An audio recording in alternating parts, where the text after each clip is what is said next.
How good are challenges? If you haven't run one or you're not running them, you need to start now. I am the queen of challenges. My name is Kate and I'm the founder of Pumped Personal Training. So for those of you that haven't come across my little boutique studio in Christchurch, I have been in the game of health and fitness and changing lives and helping one person at a time become healthier, fitter and stronger since 2009, so a big 11 years. So over that time I have had to try and keep a great client base engaged and inspired, and so challenges have been a big part of that for me, and I thought I would just share a couple of ideas for you today to help you with that. So I tend to go for 8-week challenges. I've done 90-day challenges. I have a 100-day challenge that I've run 16 times now. But for me, the 8 weeks seems to be a good little number, and it's a great way to keep people inspired and to break up their life into kind of short bursts of high intensity, just like we would train our clients sometimes. Go hard, recover, go hard, recover. Challenges are an awesome way to do that. I think for some people, they have such big goals, and for some of them it's so far away that it's really hard to stay motivated and focused in the moment. So if we can break that up and get them to set those little micro challenges, then before they know it, they're going to be at their goals. And then you've got the clients that they're here for the challenge and they just want to be pushed. So for them, that's another great way to keep them going as well. So I've found in the past, I run with my 8 weeks. Often I'll run that as an individual challenge, but more often than not, I try and get it as a double or a trio or even a group challenge. And the reason I do that is because you get so much more out of your athlete or your client, whatever you want to call them, because they don't want to let anyone else down. So I structure it in a way that they have to work together as a team to accumulate the most points or the most peaks or the most Ks on foot.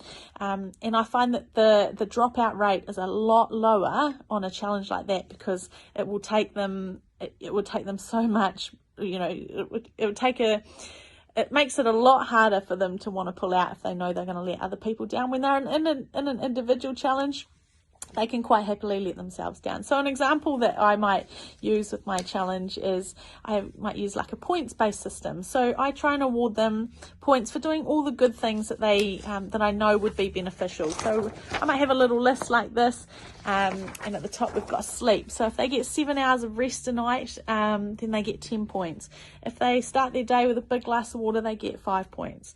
If they have some greens, they get another 10. If they do some exercise of 30 minutes or more, they get 10. And so the idea behind the checklist is to try and avoid that all or nothing mentality. I know that for so many of them, if they think they've screwed up because they ate some cake, then they tend to let the whole rest of the day go.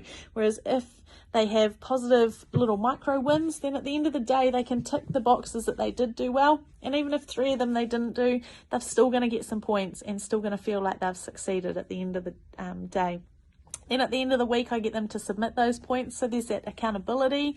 Sometimes I run challenges where they, as a team, it's what team can get the most peaks. So for those that are fitter, they might be able to help their team out more with that, whereas others might be able to help more out with the checklist side of things. So there's so many different ways to run a challenge. And if anyone wants any ideas or wants to chat to me about that, please do email me, kate@pumped.co.nz.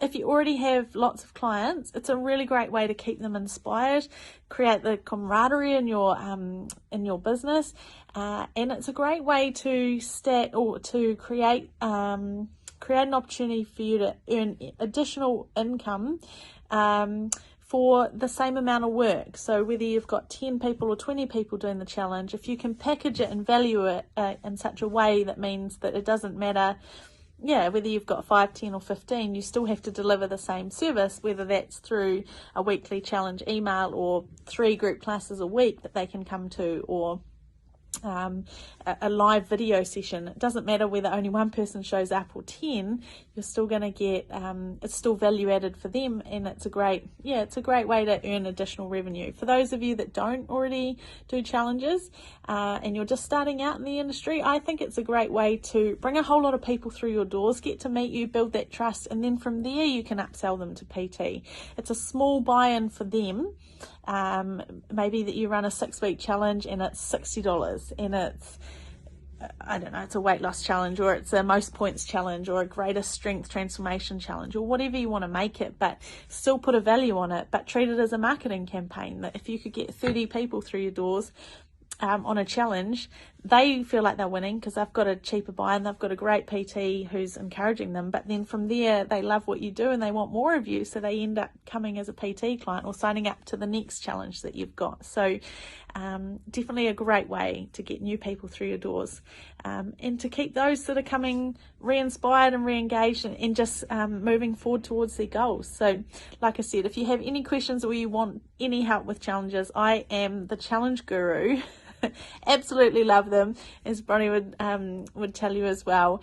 I've been a big part of her 20-week challenge, and I think it's fantastic. I've had a lot of success through challenges, and I really hope that you do too if you're not doing them already. Try and push yourself, challenge yourself, and do something different. Good luck.